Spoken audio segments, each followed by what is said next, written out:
You know, this is probably one of the worst named episodes ever. See, the name Second Chances apparently comes from W. Thomas Riker's idea that he had a second chance to romance Deanna Troy. I don't understand why that aspect of the story never makes sense. It's just kind of dumb, quite frankly.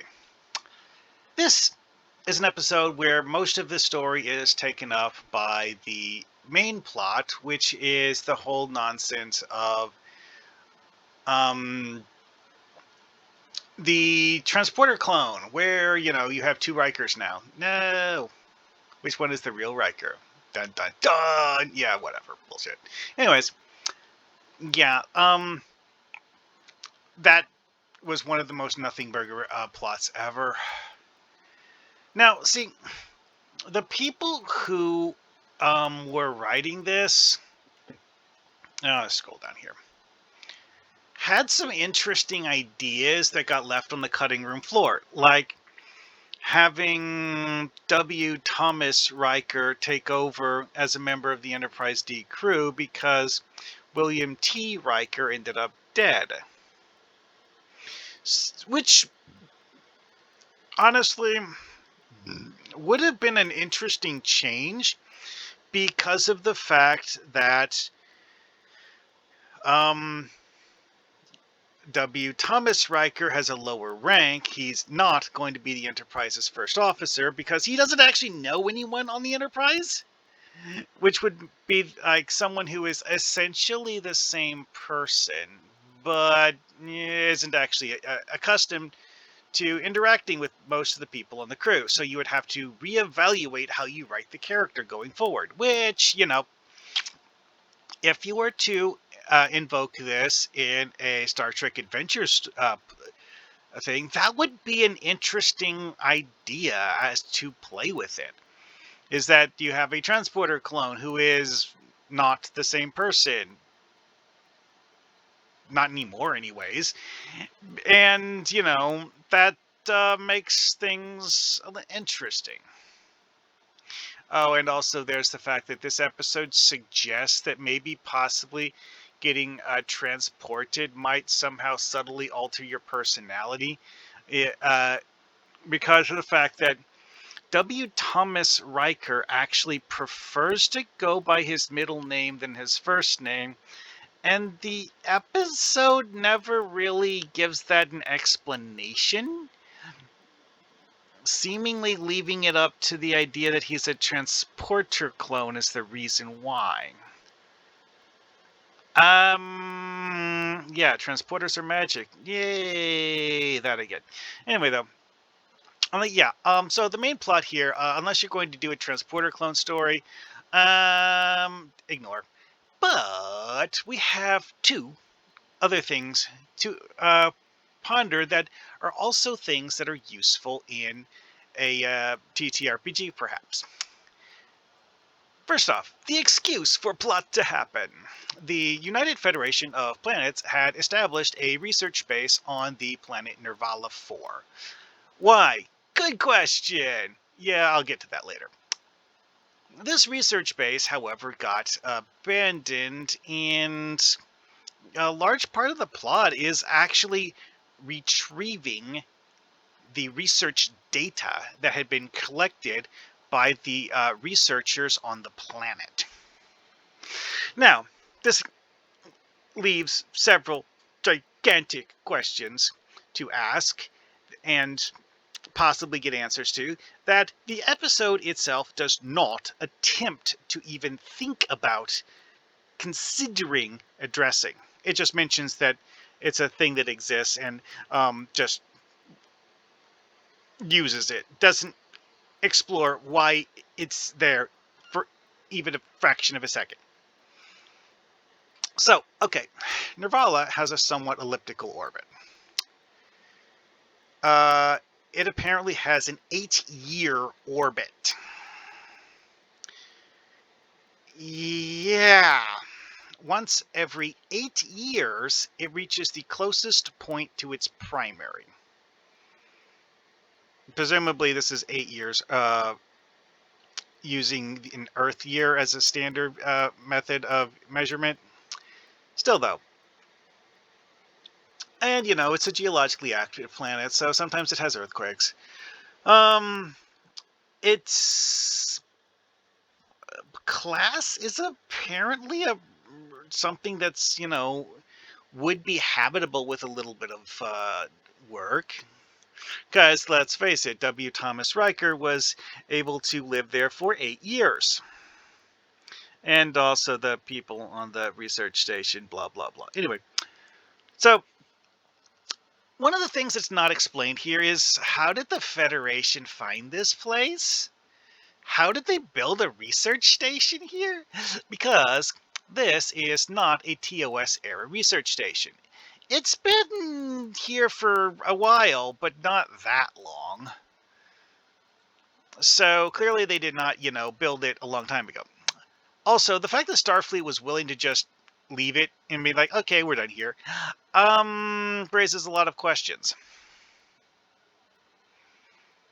Because it implies to me that Starfleet had not actually had a research station there for a long period of time. Again, the stuff that is on there is slightly outdated by TNG standards, but only slightly. And thus, it's not something that you have reason to believe that Starfleet has had a station there for a long period of time. A few years, at least a decade, but not much beyond that. Which, of course, raises the question that maybe Starfleet just kind of sort of dumped it there, spent 8 years actually collecting data from it. Then, when Riker was there, in the duplication incident, he was there to help with an evacuation of the base. So it's possible that whatever the people manning the station did in the time that between it was planted and when they had to evacuate, they, weren't able to keep the station running properly for some reason or other. W. Thomas Riker does mention something about there being a radiation shield to protect people from getting radiation sickness, and that he had to cannibalize the main computer in order to to keep it running because he didn't have a supply of spare parts. Does this have something to do with why they were evacuating it? Maybe. Again, there's a whole lot of things we don't know about this. Like, one, what kind of distortion field is it? Yeah, that's the other thing. We don't actually know why the place has a distortion field. We don't even know whether it's natural. We do know that the distortion field isn't, consistent. We know that it waxes and wanes, and we don't really know why. It's not explained. It's just explained that it happens and that it coincides with the planet's orbit. So there's a certain point in its orbit where the distortion field is weak enough that you can get through it. Because, like, the reason they don't use shuttles is you can't fly shuttles through the distortion field. Now, this is one of those things where I would actually say that you could have with a shuttle with properly designed shielding, you could actually have the shuttle that flies through it, but that has to be carefully custom tailored to specifically match a single specific distortion field in order to make it work. They didn't actually get to the point in the story where they figured out how to make one of those, but, you doing your own story, you could do that if you want.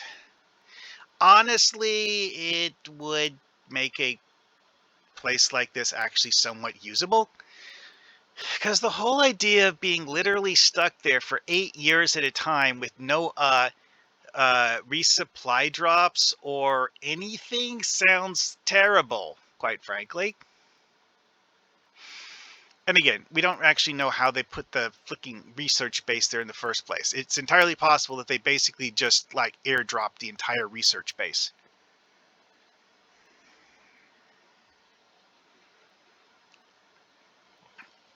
Anyway, though, thing is about this whole thing is that the reason that William T. Riker came back 8 years after the transporter duplication incident is that Starfleet Command had noted after the evacuation that some of the research data had not been properly archived, and that the only known copy of this research data was still in the base on Nirvala 4. So they had Riker and the crew of the Enterprise go back to retrieve it. Sounds like a mission. Yes. Here's the other thing. In Discovery, in the 32nd century, they mentioned that the United Federation of Planets had figured out how to artificially generate something referred to as a distortion field as a defensive barrier. I mean, the Viridian was able to blow a hole in it with a, carefully aimed barrage of weapons fire. But, anyways,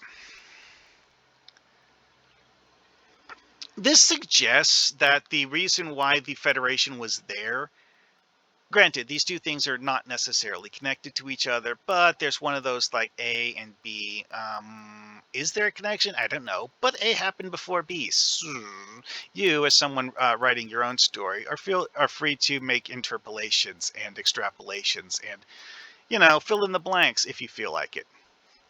Anyway, the idea that the distortion field surrounding Nirvala 4, if it is in fact naturally occurring, would be a good reason to have a research base there.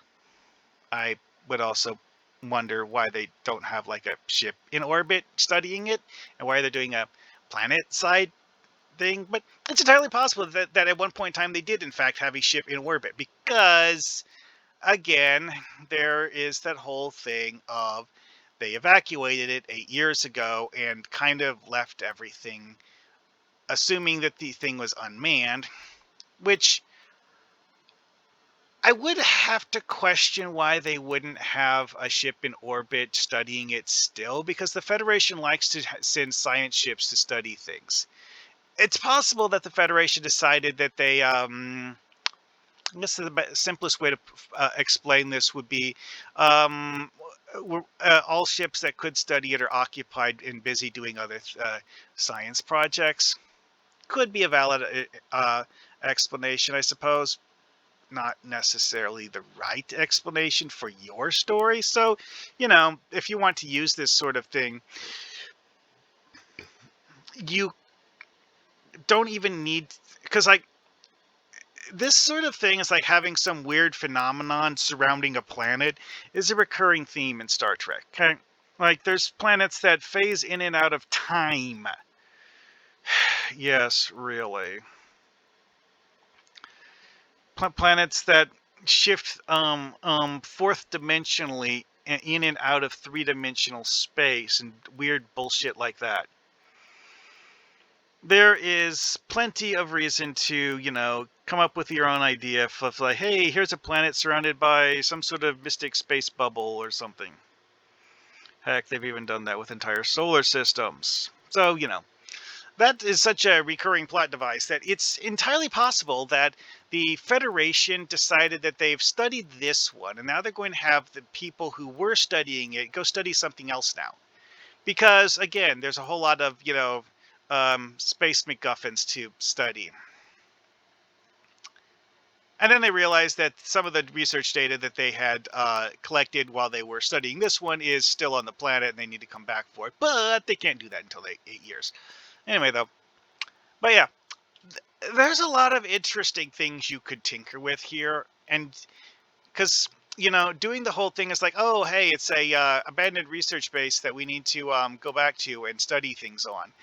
There's a whole lot of subplots you could tie onto that, like maybe there's a weird virus affecting things nearby that the Federation doesn't understand, and that this virus sometimes creates animals that pretend to be crew or something like that. There's a whole bunch of things you can do when you mix and match pieces of things. Yeah, because like the whole like animals turning into mimics of crew is kind of sort of like certain things you have with some of the other episodes, but like just like taking two little pieces and putting them in here, and like instead of having a transporter clone, you have a genetic doppelganger. Hmm. Anyway, though, that's enough for today. See you guys later.